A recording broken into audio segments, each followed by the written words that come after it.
Hello বন্ধুরা, সকলে কেমন আছো? নিশ্চয়ই সকলে ভালো আছো, বাড়িতে আছো এবং সুস্থ আছো। আজ আমি এই ভিডিওতে দেখাবো বায়োলজির উচ্চ মাধ্যমিক বায়োলজি যে প্রজেক্টের যে 5 মার্ক আছে সেই খাতাটা তোমরা কীভাবে করবে এবং কীভাবে লিখবে এটা নিয়ে আজকের এই ভিডিওর প্রথম থেকে শেষ পর্যন্ত দেখো। যদি ভালো লাগে অবশ্যই একটি লাইক দেবে, অবশ্যই একটা লাইক দেবে। পাশে থাকা চ্যানেলটা তোমরা অবশ্যই সাবস্ক্রাইব করবে। আচ্ছা, বাজারে অনেক সময় প্রজেক্ট খাতা কিনতে পাওয়া যায়, সেটাও কিনতে পারো, অথবা এইভাবে সুন্দর করে যেভাবে দেখতে পাচ্ছ খাতা তৈরি করেছে, এইভাবে খাতা তৈরি করে তোমরা এইভাবে সুন্দর করে খাতা তৈরি করতে পারো। উপরে একটা সুন্দর করে কাগজ দিয়ে দিতে পারো, কোনো সমস্যা নেই, দিয়ে এইভাবে কাগজটা খুলতে পারো। ঠিক আছে, দেখে কীভাবে তোমরা লিখবে। প্রথমে দেখো, এইভাবে তোমরা একটা কাগজ তৈরি করবে, স্কুলের নাম দেবে, স্কুলের ছবি সহ সুন্দর করে একটা নাম দেবে, সাবজেক্ট বায়োলজি, প্রজেক্ট নেম, এইভাবে তোমার প্রজেক্ট নেমটা কীভাবে দেবে এখানে সব দেওয়া হয়েছে। দেখো, a list of few common plants and animals of local area and their conversation. ঠিক আছে, নাম, ক্লাস, রেজিস্ট্রেশন এইভাবে সুন্দর করে তোমরা এখানে লিখে ফেলবে। ঠিক আছে, কোনো সমস্যা নেই, এইভাবে তোমরা সুন্দর করে আগে লিখে ফেলবে, বা ছবিটা দিয়ে কম্পিউটারের মাধ্যমে তোমরা এটা এইভাবে লিখে ফেলতে পারো।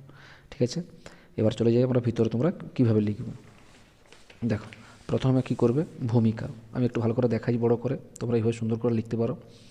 দেখতে পাচ্ছ ভূমিকা লিখেছে, ভূমিকা লিখবে। ওকে, ব্যাস। ভূমিকা লেখার পর এবার তার লক্ষ্য উদ্দেশ্যটা কী সেটা তোমরা অবশ্যই লিখবে এইভাবে, লক্ষ্য ও উদ্দেশ্য। ভিডিওটা তোমরা পজ করে করে সুন্দর করে তোমরা এইভাবে লিখবে, লক্ষ্য এবং উদ্দেশ্য। ঠিক আছে, লক্ষ্য এবং উদ্দেশ্য দেখে নাও, এইভাবে তোমরা ভিডিওটা পজ করে অবশ্যই ভালো করে দেখবে।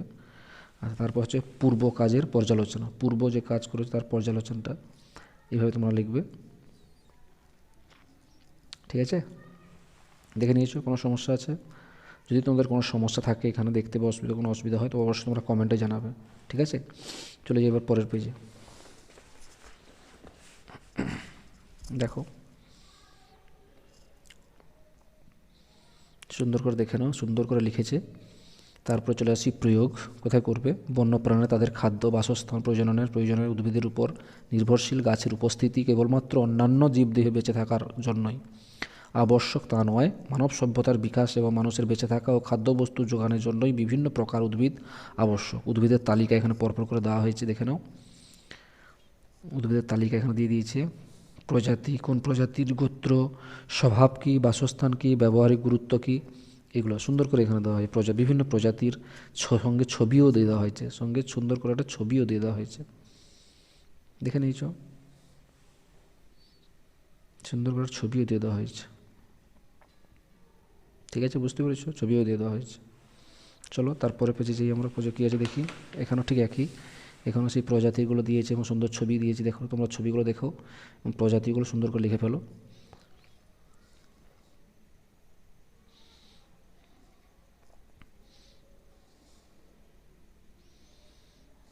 আমি আর পড়ছি না, তোমরা দেখে নাও, সঙ্গে ছবিগুলো সুন্দর করে দেখে নাও।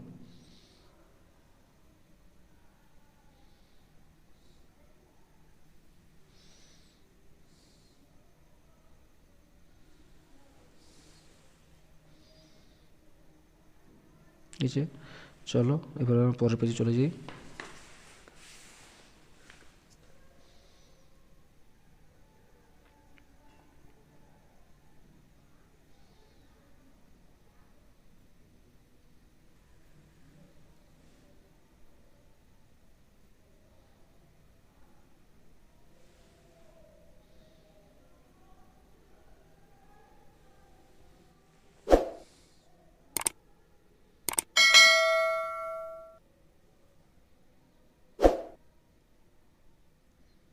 ঠিক আছে, দেখে নিয়েছো, কোনো সমস্যা নেই। চলো এরপরে পেজে যাই আমরা।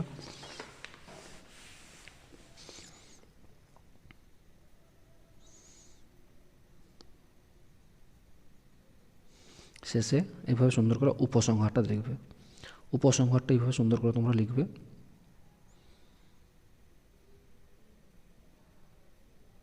ঠিক আছে, তোমরা সুন্দর করে এইভাবে উপসংহারটা লিখবে।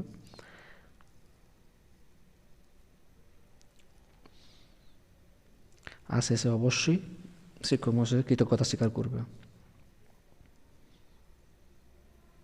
ঠিক আছে, কৃতজ্ঞতা স্বীকারটা অবশ্যই করবে।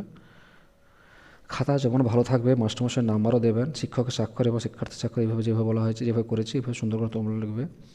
খাতা ভালো করলে অবশ্যই তোমাদের শিক্ষক মহাশয় ভালো করবে, খাতাগুলোকে সুন্দর করে ভালো করে করবে। আমি সকল কাছে অনুরোধ করব, প্রজেক্ট খাতা ভালো করলে অবশ্যই তোমরা এই খাতার জন্য 5-এর 5 অবশ্যই তোমরা পাবে, কোনো সমস্যা নেই। এবং প্র্যাকটিক্যাল পরীক্ষার জন্য বাকি 15 নম্বর থাকলো, সেটা তোমরা প্র্যাকটিক্যাল পরীক্ষায় পাবে। ভিডিওটা তোমাদের কেমন লাগলো অবশ্যই জানাবে। আর যদি ভিডিওটা ভালো লাগে অবশ্যই একটি লাইক দেবে। আর পাশে থাকার জন্য তোমরা চ্যানেলটিকে তোমরা অবশ্যই সাবস্ক্রাইব করবে। ধন্যবাদ সকলকে।